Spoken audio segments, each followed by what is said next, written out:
This is Scott Richmond. And Arnie Sherman. You're listening to What Do You Know on Newstalk KGVO, AM 1290 and 98.3 FM.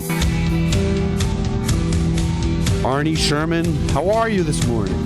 Good morning, Scott. How are we today? We are good. So, apropos of our show today, which for our listeners will be focused on the king of rock and roll, the godfather, actually, of rock and roll. He's neither the king nor the godfather. Well, I don't know. CBS News called Chuck Berry the godfather of rock and roll. Really? Yep. Okay. And Bob Dylan, in fact, said that he was the Shakespeare of rock and roll. So there are a number of titles that could go along with Chuck Berry.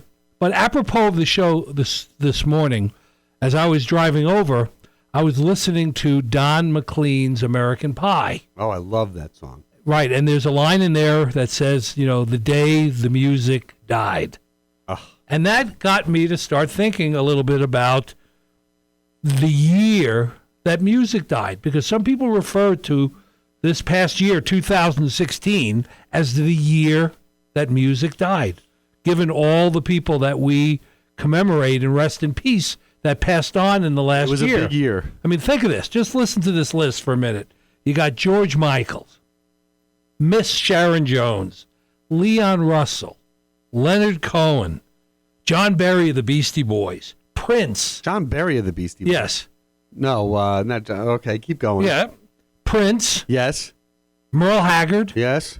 David Bowie. Yes. Paul Kantner of Jefferson Starship, Jefferson Airplane. Really? Frank Sinatra Jr. I know, that was a loss. Phife Dawg, even somebody younger. From A Tribe Called Quest. Right.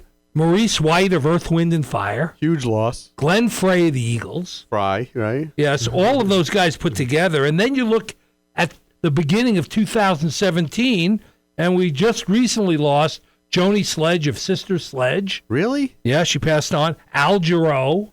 A big loss. And on the day that Chuck Berry died, James Cotton, one of the great harmonica players of all time, died on the same day. Even in death, he got beaten out by Chuck Berry. Right. So think of that, the composite of the musical legacy that all of these artists together contributed, and you could say 2016 could be the year that music died. Well, question for you: is it just the fact that it was that everybody died coincidentally, or is that our heroes are getting older, they're aging? Well, I think it's a combination of both. Given the time that rock and roll really started, in the mid '50s, and really took on in the early '60s, right? They're all getting to the point of dying. The generation before that are all dead, right? Sure. The Tommy Dorseys and the Frank Sinatras and Mel Torme and all of those folks are all passed on. Right. Now we're seeing, the end of the next era of musicians passing on. Pop, right. And there was so many in that year. I mean, if you just take, David Bowie and Prince, think about the impact. The impact of all of that. So we're going to, I think, maybe focus in on this a little today with Jeff Brandt, our music guru, the professor from University of Montana, who professor of rock and roll. The professor of rock and roll, and talk about Chuck Berry's life, legacy, his influence. I mean, so many people have credited him with being an influence on their life, from the Beatles to Keith Richard to, the Beach Boys. I mean, almost across every music genre that emerged out of the 60s, give Chuck Berry credit for giving them giving them motivation or impetus for their music. And people think of the triumvirate as Chuck Berry, Fats Domino, and Little Richard. Right, or some people might add Buddy Holly or Jerry, Jerry Lee Lewis. Jerry Lee Lewis. And Elvis. You can't leave Elvis out of it. Right, but these guys came before them. I know they did. The first one really was Chuck Berry. He was. Maybelline, I think, came out in 1955. Yep. I mean, that was even before rock and roll was really even coined, I think. Well, to put it into context, it will be Jeff Brandt. He'll give us the context. He'll give us what was going on around the times, and he'll talk about the influences that Chuck Berry had, which will be good for our audience to know that. Well, I'll tell you two things that stand out about Chuck Berry in terms of positive things. We'll also talk a little bit about the dark side of Chuck Berry, because every one of the musician legends all have a story, and it isn't always on a straight trajectory to stardom, right? No. But two things that really stand out about him that show how important his music has been and will continue to be. One, it was a song they put on Voyager 1. Oh, really? They put Chuck Berry's, I think it was Johnny Be Good, on Voyager 1. So in case alien life form made contact with us, that was a piece of music they wanted him to hear on Voyager 1. And he was the first inductee in the Rock and Roll Hall of Fame. Chuck Berry? Yes. Really? So Hail rock and roll. Right. So those 2 points of on the continuum really kind of, I think, highlight what his contribution was as the first guitar hero and poet of rock and roll. What was it, in 1986, the Rock and Roll Hall of Fame induction? Yeah, I think it was 1986. Look that up. We will look it up. Okay, but this is great. I can't wait. I'm glad that we're doing a show on Chuck Berry. We're honoring, again, our musical heritage, and we like doing shows on music. Right, and the history of music, because it follows along the fabric of our life. I mean, there isn't a day that goes by in most people's lives where music isn't part of it. Whether you're watching television, whether you're listening to the radio in the car, whether you're listening, when you're jogging, when you're at the health club, when you're in the grocery store, everywhere there's music. Music is like a pet that follows you around every day of your life. Like a pet rock. Yeah. A pet rock. Pet rock. All right, you're listening to What Do You Know on KGVO. Our guest is going to be Jeff Brandt. We're talking Chuck Berry. We are proudly supported and sponsored by Don Maddox Glacier Sotheby's International Realty. Back after this. I'm smiling because Jeff Brandt's in the studio, the professor of rock and roll from the University of Montana. How are you, Jeff? Great. Welcome back. Thank you for having me back. Couldn't have anyone better to discuss the legacy and the by popular demand, by the way, of Chuck Berry. That's very kind of you. The Guardian out of the UK said he was a lively, perfect fit of street talk to music, which is now back, obviously, in the music world. Street talk and music. And he, in the early 50s, pioneered that. So what were his influences? Who are his muses? Well, I mean, I think, okay, let me first just say, this. Chuck Berry, in terms of who he became and what he became to rock and roll, he was kind of the first guitar god. Right. Okay, so you have perspective. There are four people that we feature in my course as being important in history of rock and roll as early rockers. Elvis Presley is considered to be kind of the first rock star. Although you got to remember that's the white person perspective. Right. Okay? Right. Because really, he was a country star too. Right. Okay. So then we have Jerry Lee Lewis as kind of the first bad boy of rock and roll. But he was a country star too. He was a country star too, Right. and ended up as a country star when he ended up getting in trouble at the end of his career. Right. And then we have Chuck Berry as the first sort of rock and roll guitarist. And so he's a key player in there. And then we also have the first shock rocker as Little Richard. Little Richard, Yes. right. Okay. But see, Chuck Berry was the one, Elvis could play guitar, sure. Yeah. Little Richard could certainly play piano. But Chuck Berry could play guitar like nobody had ever been Played able to it do before. I mean, I Jerry Lee remember Lewis is a pianist. He had like a Scarlett Gibson, right? Yeah. I mean, his guitar even stood out. Yeah. Right? And it was and he almost was making love to it when he was performing. He definitely picked up where T-Bone Walker left off with making it kind of a sexual prop in some ways. He had these unique tricks that he threw into his solos, like the duck walk and all that. By the way, did you know that the duck walk was created because he didn't want people to see that his pants were wrinkled? Oh, That's really? the story. Really? That being close to the audience at that point in time, you wanted to have your suit pressed. And you wanted to look clean. And he went on stage at some point. At least this is the story he tells. He went on stage at one point. His pants were wrinkly. And therefore, he decided that he needed to duck down when he went by the audience and did some of his What signature year are moves. we talking about? Well, this is probably 57 or 58. Okay. That's probably the closest we can get in terms of him developing that solo stuff. So Elvis was already, with context, Elvis is already out there, right? Elvis is 54 when he gets really big. Little Richard, around the same time. But Chuck Berry has his first hit, like you said, 55. Maybelline. And then... But it didn't have crossover appeal at that point yet. It was played on the the rhythm and blues stations. But the funny thing about the crossover appeal with Chuck Berry is that he ended up being like a lot of people ended up thinking of him as a sellout in the African American Right, community. I know they did. 'Cause they were like, this guy acts like he's white. And They said that about Sammy Davis Jr. also. But do you know what it was about Chuck Berry? Why they told people that? Why? Is because he would pronounce the lyrics carefully. So you understood him. Yeah, he was one of the guys slurring things like Bo Right. Diddley was. He wasn't slurring things like the Blues Stars were. He was just like, being careful to say go, go, go, Johnny, go, go. Because he knew the kids were listening, and he wanted to clearly have them attach themselves to the lyrics, because lyrics were important for him. And he wanted to increase his audience. I think that was really important to him, to increase the audience more and more as he went. And crossover appeal was becoming an important thing in 57, 58, 59, 60 because of the ratio of hits, R&B hits versus what had been sort of like, just a variety of hits. He had two elements that really, I think, separated him from some of the other artists. One was his lyrics and the meaning of his lyrics. Yep. And the others, he incorporated a lot of wit into it. His lyrics and his stories that his music told had humor to them. Yep. Which a lot of other songs didn't. If you think about "Love Me Tender" or they weren't all that humorous in a way. But he was playing with the lyrics and the music together in a very upbeat, positive kind of witty way. Well, one thing I like to think of with Chuck Berry is he was definitely rooted in the blues. So the blues having that AAB format. If you want to think of it in a layman's perspective or layperson's perspective. The AAB format in blues and poetry, the simplest way to go about it is just like sing what we would think of as a field song, a field holler or slave song.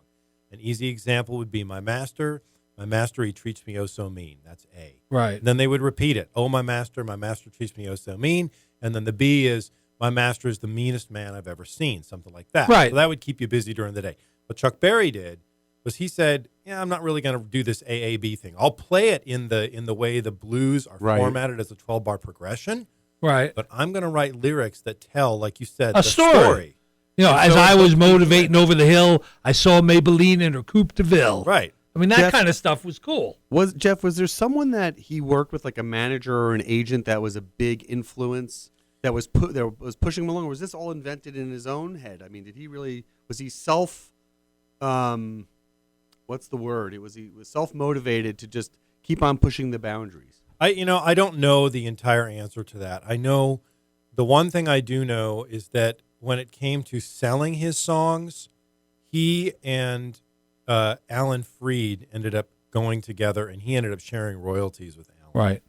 And that's that was like I see. That the was thing a problem at the end of the day because he wasn't getting paid properly. Well, because you're giving up a third of $1 jillion. Right. What you don't know is going to be $1 jillion by the time 1988 rolls around. Because he wrote all of his songs. Yeah. I mean, and when he was, and so, you go into a radio station, and what it was then was you had a DJ who was an, independent DJ that would decide what they were going to play on the air. They had stacks of records that were given to them every week, and they would look at that stack and they would say, well, what looks good to me? But if you have somebody coming in and slipping you a $20 bill, or slipping you a $50 bill, or whatever it would have been to sweeten the pot at that time. And at that time, for some of those artists like Chuck Berry, who didn't know the business end at all, which was very typical of African Americans at that time, not a racist statement, it's just that was the way it was.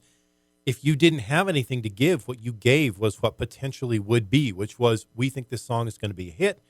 I'll give you some money if it is a hit, and the money you get is what it is if it sells. Right. And I think that was the reason to push it in the first place. Right. And, of course, later on in his career, he got to the point where he would only perform if he was paid in advance. I think as one of the side effects of all of that. Yep, definitely. It stung. Well, the interesting thing is, but the DJs with Plugola and Payola controlled everything. They controlled everything. And, it was legal. Payola was legal for the longest time. I mean, I think it was like right around 1960 that it became illegal. But it was legal. It was also expected in the business. Yes. Because you got so many requests to play so many things.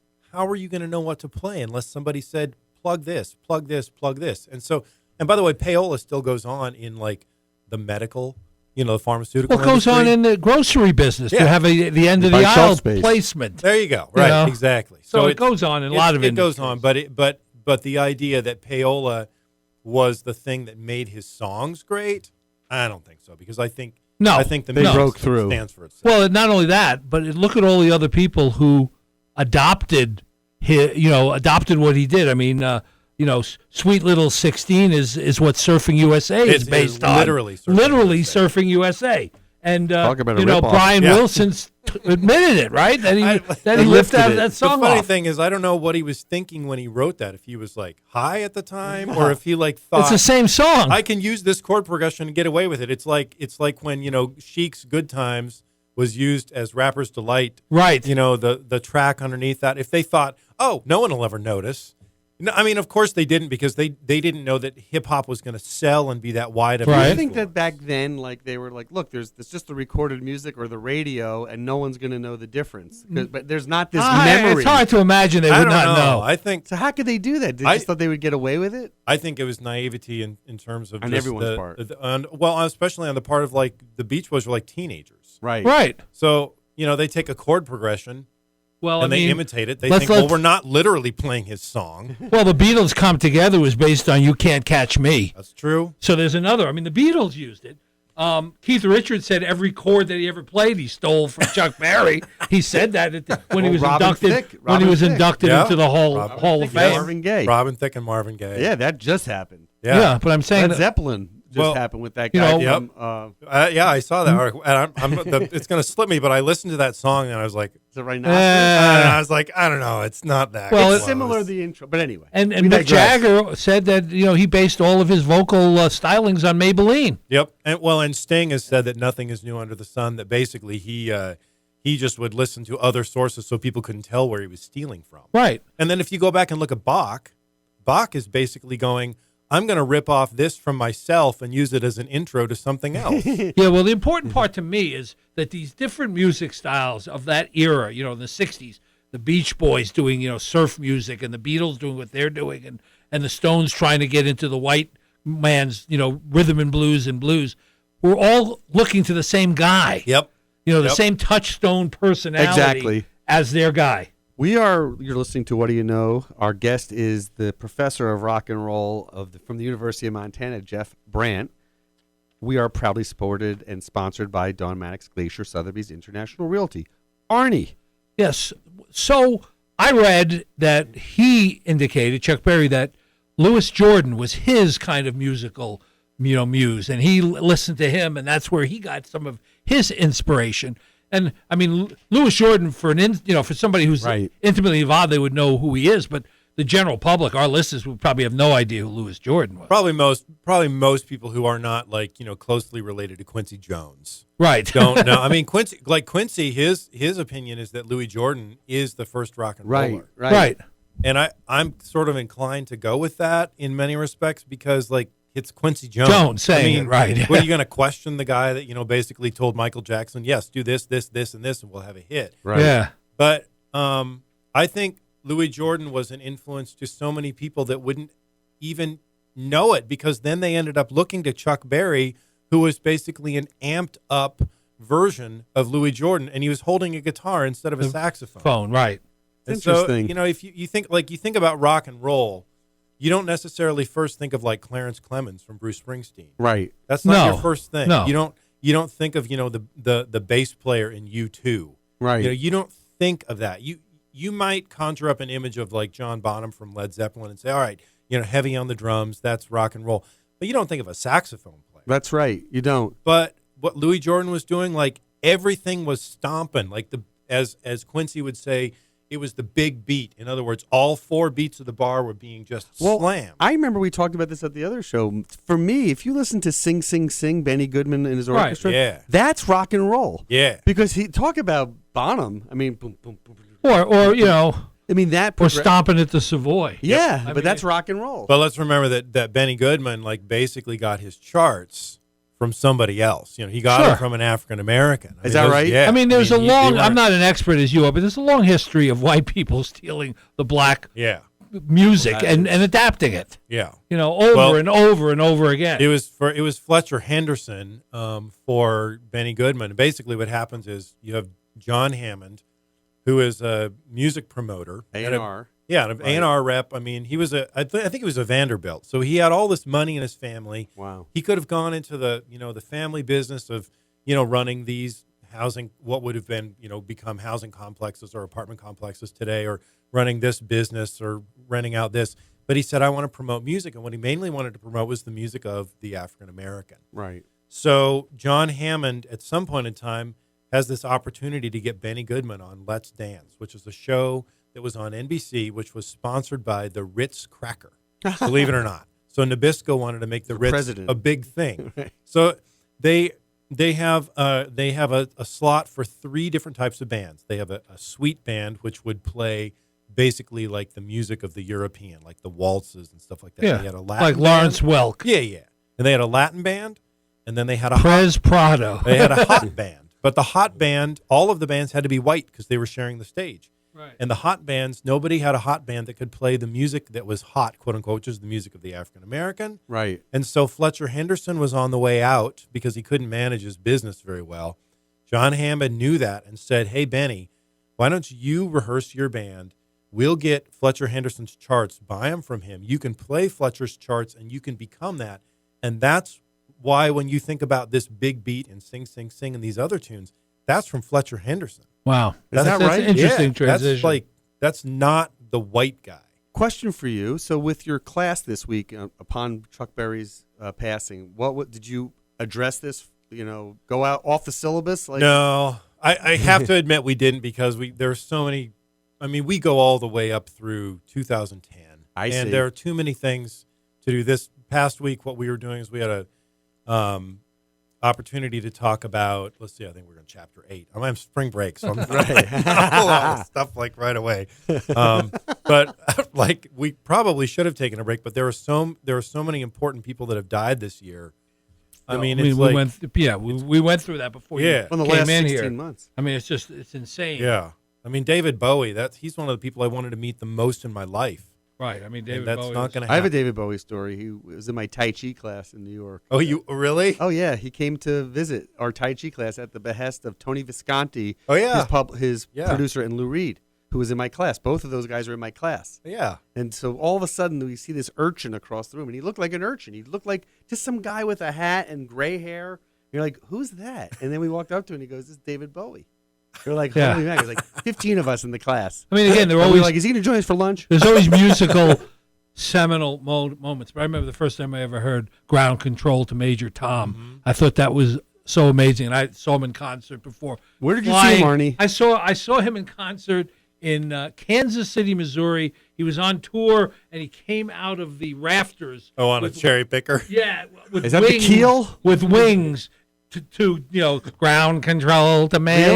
But was he on the cherry picker or was he actually? Was it like? No, he was on wires coming down. Okay. He was what coming year down. is this? That's probably 1984 or 1985. 84. Yeah, he was still. He was still doing that. I thought he left. Are you sure That's the about that Let's date? Dance era. He wasn't in makeup. He wasn't in Okay, he wasn't in doing Ziggy hits. Stardust. No, He he was was doing not hits. doing Ziggy Stardust. Was he doing Thin White Duke? Yeah, he was doing Thin White Duke. And That'd be 70-something. And he just had China Girl. I think Oh, no, that was that's okay, 84. that is- Yeah, that's that's right. That's That's right. 83. Yeah, he just Nile had China Rodgers. Girl, and that was an amazing album. Yeah. A totally okay. I'm going to appeal to the mainstream completely now and just blast that album out. But you got him. You got George Michael, who had a profound influence on the music business.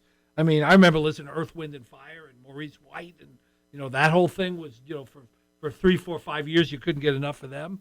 Yes. Jefferson Starship. Yeah. I mean, those guys. I mean, if you look at all the people this year, obviously Prince. It's clearly it's just a tremendous loss been a to death the year. industry. I said the end of rock and roll. Well, funny you should say because Chuck Berry was also involved in the tail end of the 50s where people thought that rock and roll was going to die. Right. And I don't want to leave out. Oh, is that right? Yeah. Leave out one of the great poets of all time of rock music, which is Leonard Cohen, also passed on. Wait a minute. Same So time. talk a little bit about the. Okay. So what happens at the tail end of the 50s is there's this, first of all, it was an election year. I think it was 58. Ooh, It was an election year. And so there are a lot of congressional seats that were up for grabs. And I haven't done the research on that, but this is what I've read in my text. But at any rate, we have all of these things that happen at the tail end of the 50s. We have Jerry Lee Lewis has this scandal when he's over in the UK on tour. He has this woman with him who's like 13 years old. Right, his cousin. It's like his first cousin once removed, which means Myrna. that his cousin's daughter, basically. Right. And he has her with him. And he wasn't aware of the tabloids in the UK and the power they had at the time. And people said, "What are you doing with this young woman?" He said, "Oh, this is my wife." And then they went back and researched and found out that he was still married to his second wife in the United States. So they tore him Killer. apart. Of course. Then we have Chuck Berry gets arrested for violating the Mann Act, Which is that's where you take a minor of the opposite sex who is unrelated to you over state lines. And he took this dancer named Janice Escalante to his club bandstand in the Midwest. And I mean, she, wasn't the most upstanding citizen in the first place. But the fact of the matter is he had taken her and they busted him for that. And at the time, he was married with 4 children. And you have that, of course. Right. But you know what's interesting? I just want to throw it aside. When he died, when he passed away just last week, his wife is still alive. They've been married. They were married. They had been married at that point for 68 years. They were still married to his first wife. he never got that taken care Married of. her in 1948. Married her in 1948 and had four children. What So is why- that? I know, you got to wonder. Yeah, you wonder. seriously got to wonder. He was religious. He didn't want to. But then divorce. Elvis exits and goes to the military. Buddy Holly dies, and in addition to Buddy Bopper. Holly dying, with Big Bopper, and we have, who was the other one that died in that wreck? It was- It was what's his name? La Bamba. Yeah, Richie Valens. And they actually the Bopper and Big Bopper and Richie Valens were not going to be in that plane. Right, it was. That's exactly right. He chartered that plane so that he and some of his bandmates could go do laundry. What was Big Bopper's big song? Chantilly Lace. Chantilly lace and a pretty face. And you know who was supposed to be on that plane was Waylon Jennings. That's right. Yes. Waylon Jennings gave up his seat to one of those two. He was never the same. And Little Richard, at the tail end of the 50s, went back to the ministry because he was in, I think it was Australia. He was doing a gig. He was on stage, looked up at the sky. And if you've ever been to Australia or Hawaii, the non-populated islands of Hawaii, Right. there's very little light pollution. So you have great view of the stars at night. Huh. Well, he has great views of the stars, a great view of the stars from this stage in Australia. He looks up, and we think now that he saw Sputnik. Really? So he saw a satellite going across the sky. He thought that the world was ending. And so he went back to the ministry. He said, rock and roll this is killing me. This is the word of the devil's music. I got to go away. Carl Perkins died but was severely injured in a car wreck. Right. And Eddie Cochran died in a car wreck as well. And so people thought that rock and roll was dead. Right. They thought that, and that, by the way, is one of the reasons that the Rolling Stones ended up saying rock and roll is going to stay forever. Rock and roll will never die. Is that right? You get into the 60s and they're like, plus there were a lot of others, other deaths of celebrities at the same time. James Dean. Yes. All these other things were happening. A lot of people were getting very famous and then dying. Yeah. And it was sort of a weird dynamic. And of course, then 2 years later, the President of the United States gets killed. Martin Luther King gets killed. Right. There's a lot of public figures that are getting whacked. And the Cold War is still happening. Yeah, right. So. And there was with respect to the Cold War, this is a part of our class too. Is that there's a great part about this textbook that we use, which is Think Rock, written by Kevin J.H. Detmar, which is that the idea that the Cold War could actually, or rather that communism and the Cold War could play into rock and roll and be a part of the issues that adults saw with rock and roll in terms of mind control of their kids. That's interesting. Isn't it weird that people at that time thought that the DJs were poisoning the youth by what they would play on the radio and what they would say on the radio? And if you listen to an Alan Freed show from those days, it is so benign compared to anything. Right. Well, it's all has to be taken in the context of the time. Yeah. Elvis's hips. There are many people who believe that the reason that the Soviet Union and the Berlin Wall came down was because of the Beatles. Right. Because they could not keep that music out, and that music led to a different aspiration among young people who listened to it. One of our former guests, Vadim Levitin, who was born and reared in the Soviet Union, used to pirate this stuff and make cassettes of it, and he made more money than his father did working for the government by selling pirated Beatles music. Yeah, that makes sense. I mean, people were hungry for that. Yeah, totally. They had never heard anything like that. It was the forbidden fruit in many respects. So we're talking Chuck Berry on What Do You Know? Our guest is Jeffrey Brandt, the professor of rock and roll from the University of Montana, Arnie. Well, one of the things that probably helped save a lot of teenagers, and we mentioned this before, was the transistor radio. Because before you'd have to listen on the family radio, and then but now you could have this little device and plugged into your ear, and nobody else could hear it. Right. So you didn't know what you were listening to at that time. The iPhone generation totally gets that now. Yeah, exactly. Exactly. But that was a big revelation back then in those days. And of course, there was lots of conversation at schools about whether you could even have a transistor radio in your possession. And I bet the conversations were probably more interesting then about just a single device like the transistor radio rather than what kind of apps you have on your phone, because nobody cares. No one cares. That would have been really interesting because you're involved in listening to something that is such an important part of growing up and who you become and shaping who you are. Well, the other interesting part about it from first-hand experience is you didn't get a transistor radio as a gift from your parents. They didn't want you to have one. You had to actually save up your own allowance money or your own work money to go buy one. How much was it? Oh, I don't know. There was $6 or $8 at Radio Shack or but Realistic. When people were making $1 an hour, that was that's a lot of money. Did your parents know when you bought yours? Well, they knew, and what do you need that for? And study. It's for school. Yeah, it's for a school project. But you could. I used to love, even growing up in the 70s, listening to the radio and having that white plug in my ear while I was sleeping. I used to love that. Listen to overnight radio. Yes. Well, I never put the plug in my ear. I have to say it was uncomfortable Alaska, for me. Right? In Alaska, I never put the plug in. It was too uncomfortable for me. I listened to whatever was on the radio, which we didn't have good radio stations, in my opinion, growing up as a kid. I think they're fine now, but as a kid, I was I wanted Los Angeles. I wanted New York. That was one of the things Scott and I shared. We grew up in New York market. We had a lot of stuff. There was a hotbed there for such great radio. But the other thing is interesting is the other night. I mean, I love radio. Obviously, we work in radio, but being able to pull in stations from all over the country when it's a clear night. Yeah. Like I would imagine from Alaska. You used to be able to pull in Cleveland and Detroit. That was a big deal then. Yeah. That was a really big deal. Fewer signals crossing. I'll tell you what really freaked me out, how influential that music was. When I was a kid growing up, one of the hottest disc jockeys, beside Murray the K. Kaufman, was our buddy who's now on Sirius Radio. Who? Cousin Bruce Morrow. Cousin Brucey Morrow. And I hadn't heard him for since I was a teenager because I moved out of New York. Right. Never thought about him again. And I didn't realize, back in those days, I thought of him as a grown man. He was probably 23 years old on the radio. And now I turn on the radio in 2016, and he's got a radio show again. That's cool. 60 years later. It's unbelievable. Cool. Well, and he sounds the same. And now you can. Now it's the marketing and people would say the splintering of the audience, the way their audiences, the way they're marketed to, that happened in the 70s once the Beatles were done.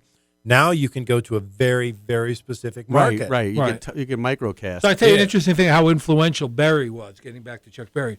When the Beatles came over and they performed at Shea Stadium, the first concert in the U.S., you know what the first song they opened with was? I'm pretty sure it was a Chuck Berry song. Roll Over Beethoven. I remember that as a stat from somewhere way back. Yeah, but that's a song they opened with at Shea Stadium in 1964. So let's talk about that a little bit. Like the Beatles and the Rolling Stones religiously incite Chuck Berry as their influence, their major influence. Right. So, where is that scene? I mean, and that's the interesting thing is if it wasn't for Chuck Berry, you would have no Beatles and no Rolling Stones. I mean, they had all these records coming from the United States into the UK. I'd agree with that, yeah. And they listened to them, and they ate them up, and they carried them around. Remember Mick Jagger and Keith Richards bonded? They bonded. Actually, they were more interested in each other's records than they were in each other. Right, they wanted to know what they were listening to, what their influence was. Did you read Keith Richards' I have biography? Not yet. It's such a great biography. I understand, though, that the Little Richard biography is very good, too. Oh, I'd love to read them all. I know. Aren't they great? I eat that stuff out. I'm reading Bruce Springsteen's right now. Oh, I started reading that too. It's good. It's really good. It's well written. My gosh. Yeah, he's a good. I mean, I knew he was a good writer, but. So let me ask you a question. So Chuck Berry today, so Chuck Berry was clearly a huge influence, but also he was the first. So what's the equivalent, in your opinion, to who's the Chuck Berry of 2017 in music? Oh my gosh, that's such a hard question. But think about it, who's the iconoclast? Who's the one that also, is it Kanye? Is it? I hope not. But you know what though? I'm going to tell you something. I've been listening to Kanye recently. Yeah. First of all, I think he's ill, right? There's an illness. There's there. something. There's something but there. it's sad. It's not good. But he's so talented. He's so incredible. His writing and his lyrics and what he's borrowing from and what his influences are. So it's hard to It's hard to say based on Professor Brandt's recommendation. Sad, I've been listening to the 1975, and I think they're fantastic. I love them. I really like them. I love them. They're said that the last upbeat. show. They have a whole good repertoire going. Yeah, everything they do, I like. You got to translate their lyrics though, because the British accent is So thick. I know, Oh, yeah, my it's gosh. thick. I don't know try to answer. It's like that listening question. to Train Spotting. who's just a major influence, somebody who's breaking through to the next level. Well, right, in a way that's going to last. I mean, Beyonce. Beyonce's a good example. Kanye's a good example.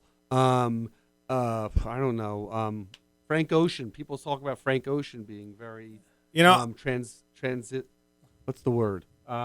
Transcendental. Not transcendental.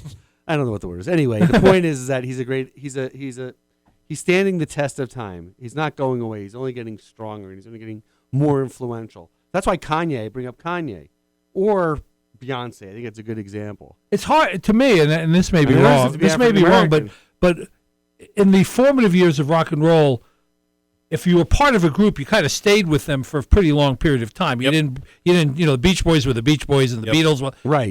But in this era, it looks like everybody, you kind of have a group, and then you move off on your own, and then you maybe it's like baseball teams, right? Exactly. You're not going to play for the one team for your whole career because eventually the Yankees are going to buy you. Right. And we all knew that as being Yankee fans.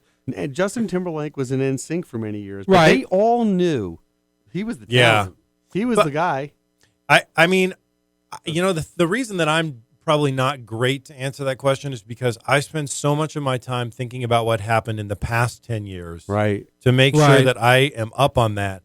And again, like I think I said last time, the same thing is I look to the students and I say, who do you think it's going to be? Right. And I ask them, but I think Beyonce is certainly important. She isn't a total sellout, especially attitude-wise. She's not a total sellout. I wouldn't say that the 1975 is like the next most important thing. I don't think their second album is nearly as good as the first one, right? I would say it's probably you got Lady Gaga, who goes into lots of different musical styles, which is kind of interesting. She can perform with Tony Bennett, and then do country and western, and then. But I would say it's something in hip hop, right? Because hip hop is the style that has influenced everything. I mean. The culture. The umbrella of hip hop, which includes graffiti and breakdance, which most people don't do. Actually, most people don't do graffiti anymore. But graffiti, breakdance, emceeing, and then being a DJ, and then fashion, and some people said beatboxing as well. Right. All of that ends in the beginning, in the late 70s, early 80s. People said, this is. Well, they called it rap music, which is incorrect. It's really hip hop. But they said this is a fad. This is going to pass. This isn't going to be anything. And now look at it. Now you have Maroon 5 will release a song, and they have one version that's Maroon 5, and then another version that's featuring a hip hop artist. Right. You have Taylor Swift that releases a song. One version is Taylor Swift. The next version is, featuring a hip hop artist. Well, like if you don't look at it in historical perspective, you don't realize how long it's been going on. I remember when it first came out, and you had guys like Run DMC and whatever. Yeah. Now that's a long time ago now, and they sound so old. It's almost 40 years ago. Yeah, because they what they do is they just rhyme the whole time. Right. And it was slower. It was a slower. And I love to poke fun at all the groups that we listen to, like Run DMC. I just they got their big coats and they're on stage, and I'm like, look how cold it was in the building. And it's like, ha ha ha, because it was like really hot in there. Or I say like they couldn't think of a good chorus to sing on this one. They didn't sing choruses. No. Now it's like, even like you look at Eminem's, the way he's changed his music over the course of his career, and you have probably more music by Eminem now where he's sharing the stage with somebody or sharing the mic with somebody so they can sing a chorus. Interesting. The other thing I found very fascinating, I saw something on public broadcasting about the technology and the seriousness behind this music. This is not just some guy grabbing a record and spinning it and then melding it with something else. Right. There's a lot of care and forethought and background You're to right. it, almost as much as a classical composer would put into Or their almost music. as much as what Chuck Berry Yeah. put into stuff, because Chuck Berry, when he was writing a song, he said, what's the intro? What is my hook going to be? Right. What's my verse going to be? What's my chorus going to be? What's my bridge going to be? Is this going to be a blues format for the whole verse? Is the chorus going to be a blues format for the whole chorus? Am I going to use an 8-bar format and an 8-bar format for the chorus? And 8-bar for the verse, 8-bar for the chorus. And if you go through and count his songs in terms of bars, like Roll Over Beethoven is basically a blues tune the whole way through. Right. Johnny Be Good is different. That song is formatted in a different way than the other songs are for people that are kind of music geeks out there. If you count measures in Johnny Be Good, that's more like a standard rock song today. Even though Roll Over Beethoven and Johnny Be Good, by the way, share almost the exact same guitar intro. Is that right? Oh, and I love to play that joke on people in class. I say, all right, so what song is this? And I'll play Roll Over Beethoven, and about 90% of the people say, who are willing to raise their hands, say, that's Johnny Be Good. And I say, then what song is this? And I play Johnny Be Good. And they say, oh, that's Johnny Be Good, because they notice the slowed down and the slowed. It's a little bit slower tempo, and the guitar is a little bit lower in pitch because it's a key change. Do you think that Chuck Berry is going to, finally get his due? Because I think he, in a sense, he kind of faded a bit. I mean, obviously, he was one of the first, and Well, he faded partially because he went to prison 4 times. but also age and time. Yeah. But now, are they going to give him a proper kind of like contextualization into the history of rock and roll and kind of educate the new, all the young people, right? All the obituaries and commentary just basically called him the Godfather or the Shakespeare of rock and roll. I mean, they've anointed him now at in that role. And what's the time capsule that's being hurled into space now? The Voyager. Did you guys already talk about that? Yeah, we mentioned it. He's in that. You're right. And, one of the stories that I heard about that was the Beatles were either asked or really wanted to be in that, but their music was tied up in contractual, legal battles, and they couldn't get on that. And so, the lawyers. But the thing is, with Chuck Berry's music being on there, we look back at the Rolling Stones and the Beatles and the Animals too, because they were another huge influence in the British scene at that time, in about 1964. All of those acts were looking to Chuck Berry, like you said, as the. Well, what really defines him to me is he wasn't playing off of other people. Other people were playing off of him. Yes. I remember when Maybelline came out, and all of a sudden songs like Stagger Lee came out, and people were rip-offs. People were using him as their as their touchstone, and you couldn't say about him. There'll be no article about him saying, well, he ripped off this song. Right. He was an original. You're absolutely right. Let's do an ID and come back from the break. You're listening to What Do You Know? Our guest is Jeffrey Brandt, the professor of rock and roll from the University of Montana. We're talking Chuck Berry. We'll be back right after these words. Let's pick up on where we left off. So is Chuck Berry going to get his due? Is he going to be ensconced as the founder, the initiator, the creator of rock and roll? Well, every time an artist dies, he's been gone for a lot of people for a long time, because if they don't see you performing, if you're not out in the limelight, you're done. I mean, if you're performing in Branson, it's one thing, as like an extra show, right. But nobody's going to notice that. You and Andy Williams in Branson. But, in terms of artists dying, let's look at it. If he died at 27, let's say he had done magic year. what, the magic year, like Robert Johnson or somebody that created, these signature tunes that we now know, and they're done, and then we can neatly categorize and put them in a box. I would hope that Chuck Berry would get his due. I think that he got a lot of attention because of the British bands. Yes. I think that those three bands, the Animals, the Rolling Stones, and the Beatles, coming over and telling people in the United States that didn't know it already, look, this is our source. And then showing the Rolling Stones especially saying, our sources go deeper than this. Our sources are Chess Records in Chicago.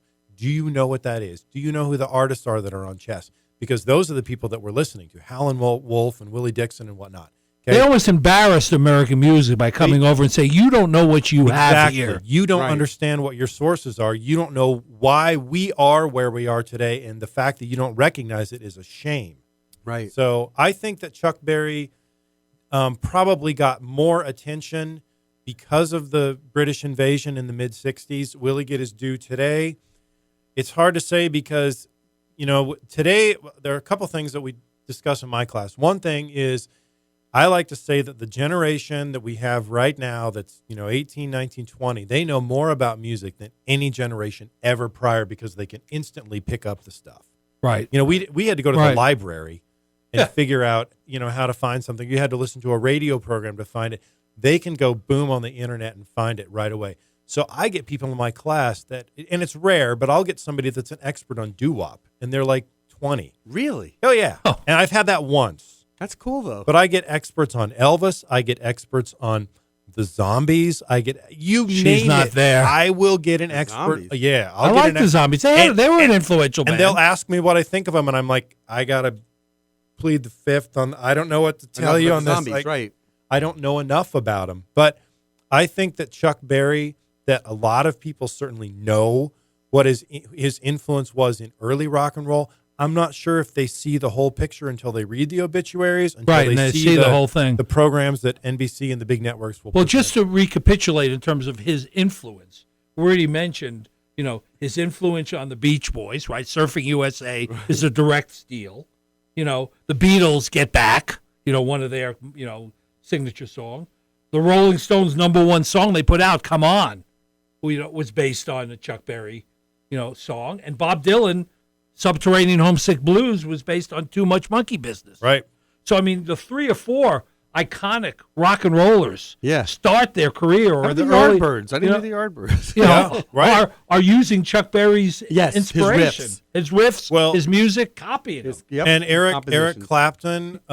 Eric Clapton was one of the people, I believe, that said that if you don't learn these Chuck Berry lines, then you're not learning rock and roll. And now learning like the intro to Johnny Be Good is standard for guitarists because he was playing these dual note lead lines, and that was something that was technically challenging for people. Right. Well, I just remember Keith Richards being so jealous of him and actually saying at his induction in the Rock and Roll Hall of Fame in '86 that I stole every riff from Chuck Berry. By the way, what film you got to see is Hail Hail Rock and Roll, right? Which is about It's a very stressed relationship between Keith Richards. That came out in '87. That's a long time. They had a very stressed relationship. They did. Yeah, they did. Yeah. Well, hey, it's rock and roll. Plus his style on stage led to everyone else's style on stage. No one had done what he had done before that. They were starting to do it contemporaneously. Right. But he was really, in the early 50s, he was doing it. And the only reason it wasn't as, shocking is because it was to black audiences initially. It wasn't Elvis on Ed Sullivan where they could only show him from the waist up on TV. Well, and, if you look at Chuck Berry early on, he's doing these extended guitar solos. Right. And so we think about Jimi Hendrix, we think about Alex Van Halen, or anybody that came in rock and roll as a guitarist, maybe lesser known than them, but still technically advanced. Chuck Berry was the one that could play circles around anybody. He opened the door for this, right? Yeah. He was first guitar god. First guitar god. If you want to talk about the instrumental solo, you can go back to Louis Armstrong soloing as a trumpet or a cornet player when he was playing that instrument in his early bands, in the Hot Fives and the Hot Sevens. What Louis Armstrong could do on the trumpet, because it was an instrument that was powerful, was loud, it could be heard by anybody, and it could be played in the high pitches that you could play. Right. People are actually known for counting the high C's that he would play in the back of the Well, the amazing thing was he went to electric guitar in 1952. That's true. I mean, that's how early. That's I mean, true. No It was one, an early. I mean, that was really early commitment to that. Remember when Bob Dylan went to Electric? They almost killed him. Well, right, and he was doing it because he was curious. Yeah, he was curious. This would be a fun way to go. And that was 20 years later almost. Right. I mean, Chuck Berry went to Electric in 52. You know, this has been a great show, by the way. Jeff is our guest, Jeff Brandt. And Always great to have Jeff on the show. And by the way, we love having Jeff back, but, unfortunately, the way the trend is going is that someone's going to pass along soon enough that comes from that era, and we're going to have Jeff back again. To put it into the context. obituary professor. Come talk about... No, but it is what it is. And think about how influential music is on all of us. The way we're talking about it and how lively a conversation is. Could you have the same conversation, I guess, about athletes? No. Music is not a very... can with athletes. Is that right? I said music is like a dog. If you have a dog, he's always with you. Right. And you mourn his passing and you want to replace him with another dog. It's very Music true. is in every part of your life from the time you're born. And in everything you do, whether you're jogging or you're going to a funeral, you're going to a wedding, all the joyous occasions of life, music is there. Your mother's heartbeat in the womb. You hear music at school, you hear it at home, you in your car. You can't be without it almost. You're inseparable from music. Well, people that talk radio and sports, it's statistics. Look at this game. Look at what so-and-so. Look at what Michael Jordan did in this game, and then compare that to what LeBron's doing. Right. It's different when you're listening to a language. Yeah, that's right. I mean, chord progressions. I love LeBron James. I think he's a great basketball player. But I wouldn't say I love him. Actually, I like him. I admire him as an athlete. But when you're listening to chord progressions and you're hearing lyrics on top of this, it changes the way we, think as people. I'm not sure that watching, a New York Yankees fifth lineup hitter, raise their batting average changes the way we think. If you say, I remember Reggie Jackson hitting a home run, or I remember... you remember because you watched it on TV, or you live, or you saw it later on in your Sports Center. Right. When you hear a song, it brings out feelings. What was going on in your life at that time. Boys, I hate to interrupt this love fest, but we are out of time. Okay, well, to be continued at some future funeral. Jeff, thanks for coming in. Jeff, it's always a pleasure. Thank you so much. From the University of Montana, you're listening to What Do You Know? Thank you to our sponsor, Dawn Maddox, Glacier Sotheby's International Realty. Arnie, I'll see you next week. Next week. All right.